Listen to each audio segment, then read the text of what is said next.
Due to the graphic nature of this program, viewer discretion is advised. Those are fault for bringing their kids out battle. That's right. No battle. No battle. That's right.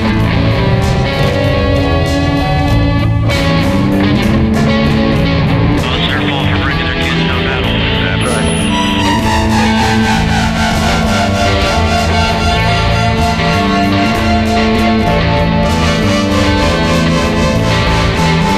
right. That's right.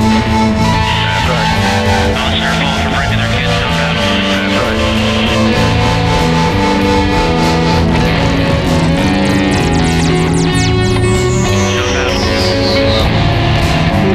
No battle. That's right. Those are fault for bringing their kids no battle. That's right. That's right. That's right. As a person, I had to evolve from like a very old world where everybody walked, where, food had to be burned with wood, where water had to be taken from the well, and the river was there to, jump and swim. Yeah. And from there to going to India was a big, change at the time. And then after 6 something years, I went to Israel. And I was the only Tibetan in a Jewish Orthodox school. How was that? What was that like? It was powerful. I think now looking back, it was powerful. In the beginning, of course, transitioning from a society where you have friends and languages and food and everything that you're used to going to somewhere else where none of that exists. Not even the language that you have to speak to people. Right. Take this, okay. So in the beginning it was really hard. Wow. But later, now I look back, I speak fluent Hebrew. And then coming to US, it's just it took me at least a few years to kind of sing into the culture. Wow. Now I feel like I'm communicating. Before that I was half communicating. Oh yeah, man. You speak it well. Yeah, that's me, Yeah. the Tibetan refugee who lost everything and now settled in Nashville. Thank you so much. Bless you. Yeah, and now That's great. I'm just like the languages and then my understanding of the world. I basically do feel like I have a kind of a grounded understanding of the world. I have a broader picture within myself that I say philosophically settled. So I have no confusion about who I am and what am I doing in the world and things like that. And I don't have too much desire to try to just go everywhere. Because I'm kind of settled. I feel like I've traveled it. Yeah. So I'm in a very different stage. On the other hand, my life is full of struggles still. Yeah. Like the most important thing of being in existence at this time is, speaking about Tibet issues, because I think Tibetan culture is a culture that is really, really beneficial for any other person in the world, or at any other time can still learn and study and still feel positive and real. Yeah. Because it's a culture, the main intention, the motivation of the people who initially, they were truly looking for what's reality, truly looking for what is, what is good for us. So ultimately it's a society, when it's free, it is a society that attained more kind of a level of harmony and happiness and contentment. I think it's so even in this case, if we call ourselves Americans and we're looking for solutions about our economy and our society and how to, and if somebody say that this is the way it is, we're always going to have war, always going to have prisons, there's always going to be bad people, and there's a way we got to have cops and militaries and build weapons to defend ourselves. If somebody says that, I think it's not really seeing the whole picture of what human beings are capable of. And there are societies that have been capable of producing or capable of maintaining a society with more harmony, with more peace, more joy, more happiness. And otherwise, if our society is just kind of a machine of kind of a capitalism, producing and selling and just selling and producing and competing, how far are we going to get? I mean, looking from those points, I think in many ways, because throughout centuries, throughout at least 1,000 years of history of Tibetan world, the Tibetan king gave up his weapon, gave up his kinghood, and basically became a monastic person. Just bearing in mind. And he declared he'd want no more possessions, no more, all that tempts us, and rather practice. And so that kind of completely, before the Buddhist philosophy and social Tibetan world was a hunter world, was a world of forest where generally it just completely transformed the society. So it, for the last at least 1,000 years, it's a society that really focused on philosophy, and within the philosophy, inner philosophy, understanding of the mind, understanding of our human, and from very pure motivation, truly wanting to seek the truth. And entire civilization put all its infrastructures, finances, the education institutions, the bureaucratic institutions, everything was put in place to be that. So in the 7th century, Tibetan society decided, wrote a preamble, like a kind of a constitutional that says we can have the right to pursue, kind of like an American society that was formed in the first generations who created the concept of America, decided to write down as the foundation of this nation that we're going to pursue freedom.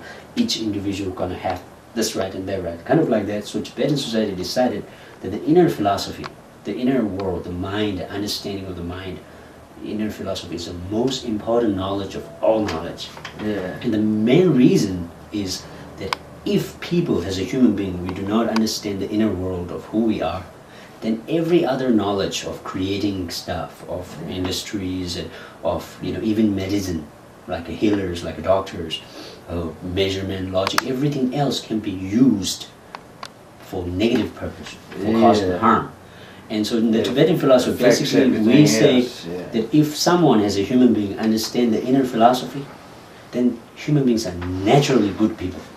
Because if you truly understand who you are, then you will naturally do no harm to others. The hard part of my existence is to see an amazing civilization like that is viewed as a target by a Chinese Communist Party who has so much military powers, and much of the decision is made in Beijing. Primary goal is to maintain the China, the big Chinese population, and maintain that society as a harmonious society. But the way the Chinese Communist Party maintains that is through military, through police, through control the internet, through control books, through controlling every media, which means television, radio, or newspapers. So it's like, in a way, it's like the exactly opposite of what America is. And I don't think America as a country, as it still has the whole answer about where the next 500 years we're going to go as a humanity. I don't think we have not put leaders that can do those things. But in general, as an ordinary American, even in just street, even in Centennial Park, even when you go shop at McDonald's, people's the way of life, the freedom to express yourself, and freedom to dress however you want, or freedom to have long hair or short hair, or tattoo on the eyes, or it's just everywhere. Whereas in a communist controlled China, at this moment, the Chinese people themselves are still very much controlled. In Tibet, in my families, like in Lhasa, when I speak on the phone, And if I speak some kind of a words that are a little suspicious, they get nervous. They would turn to take the phone off. They would request me to not to speak any controversial things. That the government or anybody can confiscate your properties, can knock on the door because you said something, you sang something, you wrote something, or you read a book that's not okay. So it's such a...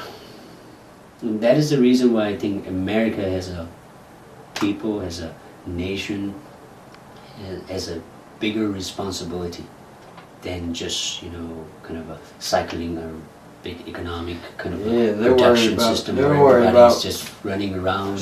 Americans are still about convenience, though. But slowly, as long as the world doesn't blow up or we don't kill it too soon, then hopefully it'll progress to where they will say, okay, I've got a choice here, and I know if I choose China, made in China, then people are going to be suffering because of people boycotting made in China stuff. Some of their Americans who wants American economy to get better, and so buying American goods makes more sense. And there's some others from many different points. It's not only Tibetans. There are Uyghurs, there are Mongolians, there are other people raised, and they're Chinese themselves. They're disagreeing with the way how there's no labor rights and things like that in China and so and so. And then there are also people who believes that by improving China economically, that economically when economy and when there's more flow of money and businesses in China, then the people will have more rights to slowly realize their right to speak out, to protest, and so on, so and then there will be real change, and then soon, slowly that way, in Tibet, areas in Tibet, in Mongolia, in Xinjiang, and minority peoples will also have rights to defend themselves. Will have real legal core rights to individually defend what's right and wrong. And some people think that way economically. In general, as a person, I'm very optimistic. I think as a human race, as a humanity, we're going better. Our direction is better. Know is how to communicate with each other. That's our biggest problem. Our problem is our ignorance. Knowing ourselves is very difficult. This is a big, huge world. Just one guy's, one human being's big, huge world. We've been conditioned since the day we were born, so no matter what, we're conditioned still. That's what I've always tried to do, is trace all that back. If I feel bad about this or that, it came from a teacher, a preacher, or a parent. So if I can trace that back and then say, hey, I react this way because this is what I was taught, then I can teach myself not to react that way, because it's not me, it's not being what's said, it was the way I was taught to react to things. And people don't understand that, so then somebody says something wrong, next thing you know there's a fist fight or whatever, or violence or whatever over some stupid stuff that you have no control over. In the beginning, in the first place. So yeah, personally, I've tried to trace it all back and then just start all over. So you can be nice. You can look at people as friends. You can look at people as brothers and sisters and stuff like that, instead of what I was taught.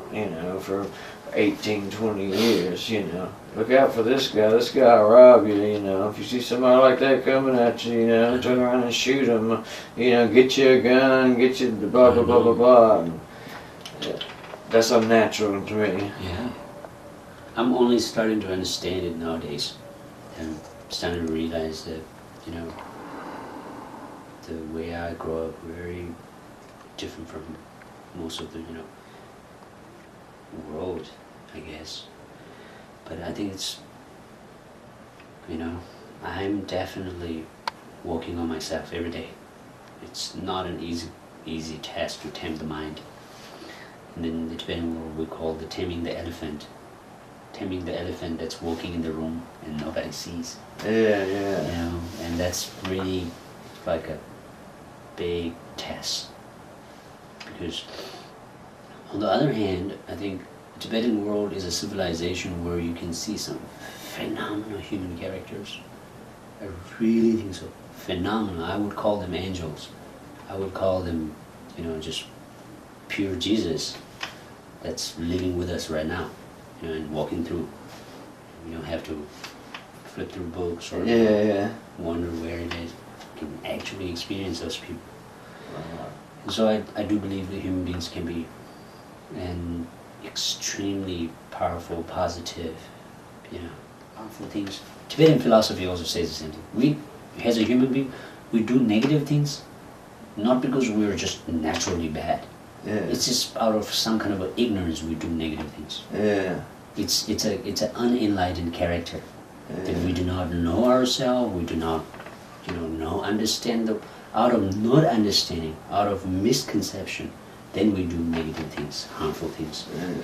Because if we are knowing ourselves, if we know where we are and who we are, then, like I said, we'll be naturally on the positive side. And then the second thing that I wondered is, like, after, has a body, right? Has a body form, has a psychology, this powerful invisible mind. When someone engages in really powerful meditations, lots of positive, prayers and positive actions and speech and thought, when they accumulate positive, influences, positive energies for so many years and so much intensity, then I think at certain stage of that positivity, people can burst. Like, it's just suddenly everything can be, like enlightenment, where they can really see like the past, present, future. And this is of course mysterious, but I think at one stage of my life, I really think that's one of the biggest possibility.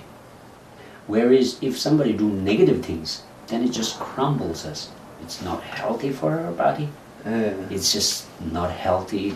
Negative things doesn't provide us healthy relations, healthy body, or healthy feelings, or anything. If we're always being bad and negative, or we beat the cats, they wouldn't be around us. It was the person who ran away. Buddhism was not born in Tibet. It was a philosophy that Tibetans adopted. It's purely a way of life. Its main purpose is to produce really good human beings. Like in the Tibetan world, we'll question. We say, hey, this planet is huge. We don't even know where did it start. Is it round, square, ball? There's so many stars, So then the wonder of God came. That somewhere there's this superpower who can just boom, and there must be magical, supernatural powers. And that is one of the powerful subject questions. Whereas in the Buddhist philosophy, somewhere, it's the way how it's viewed is like, one of the examples was giving that if you're walking in the forest, you're running in the forest, and you're trying to walk out of the forest, or you're walking in the forest, and suddenly an arrow got shot. An arrow shot and hit your leg. And the arrow might have poison. And if it has poison, then you got to take everything to try to prevent that poison from spreading. Otherwise, you will die. So now, is it logical to question where this arrow from? Is it left? Is it right? Is it the right God or left God? Do you understand? It doesn't matter. So it does not matter. The most important thing is taking care of the wound and caring. So this is how the initial philosophers viewed it. That somewhere understanding the mind, who you are, the consciousness of inner philosophy and way of life, somewhere is more important than understanding whether this planet is created by one God or 10 gods. And so from that version of the initial path drove the whole philosophy of Buddhism. And so Buddhism still, like I said, Buddhism in a mode, the pure way, it's definitely a way of life. It's open to every color, every race, there is no based upon, family, heritage, or any of those. It's purely based upon a philosophy. And then the second thing is, Buddhism still questions about God, but it's the priority of the question is viewed less significant. It's viewed most significant to know your own inner world. And through that, we believe that you realize everything else. So whereas monotheism, starting from Judaism, that's why I lived in Israel 6.5 years, and I was in Jewish other schools, I felt this powerful people's devotion towards, one God that must have created us and created the whole, and the biblical understanding, and I see this powerful.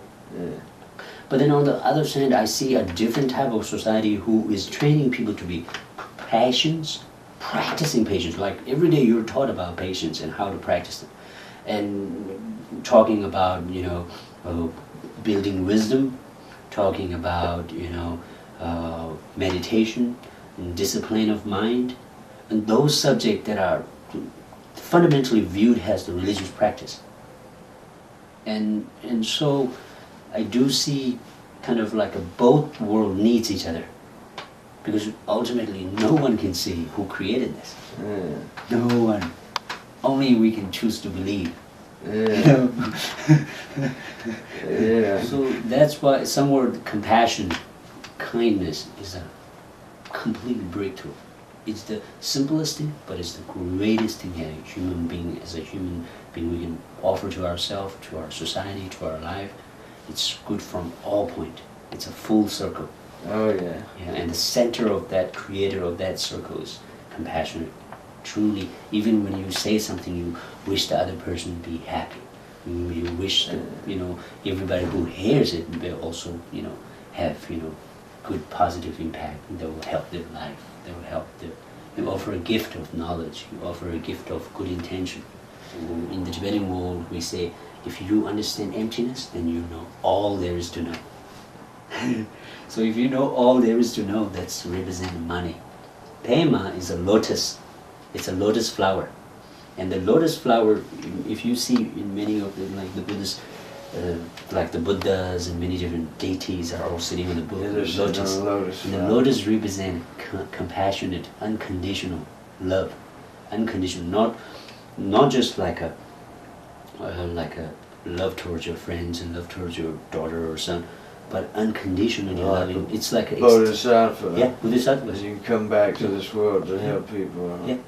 Bodhisattvas, they in fact many times in order to save someone else, they give up their own life.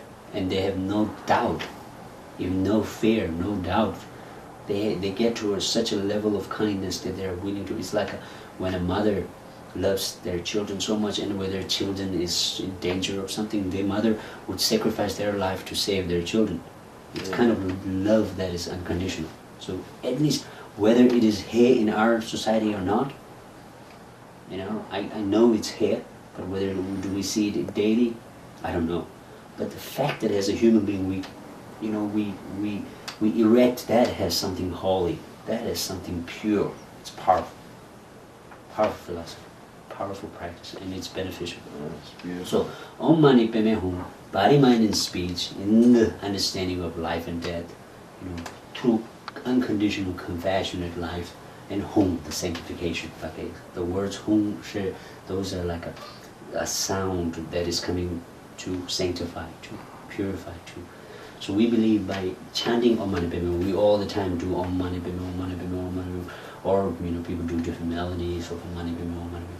By chanting Om Mani Padme Hum, we believe that it invites energy of unconditional love, energy of pure, positive, and love and caringness towards each other.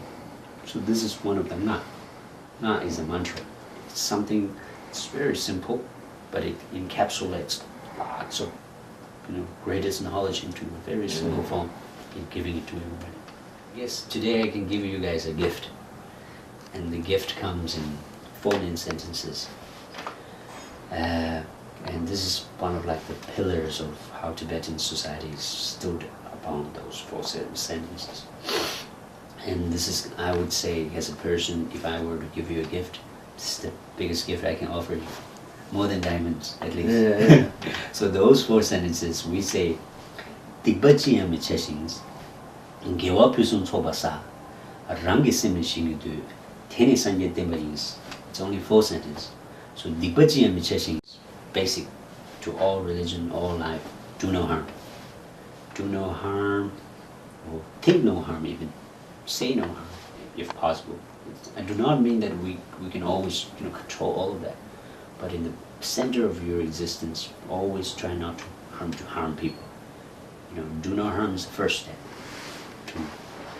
Gewa Pyusum Chobasa is do has much positive karma, much positive thing as you can throughout your life. If you ever have any opportunity then any chance, make choices, do positive things, say positive words, help a little bit, help those who needs knowledge, help those who needs this, help yourself, help in any way, do anything positive.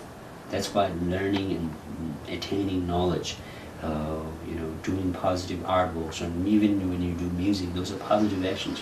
When you do it out of good intention, good motivation, then it's positive. So do as much as you can.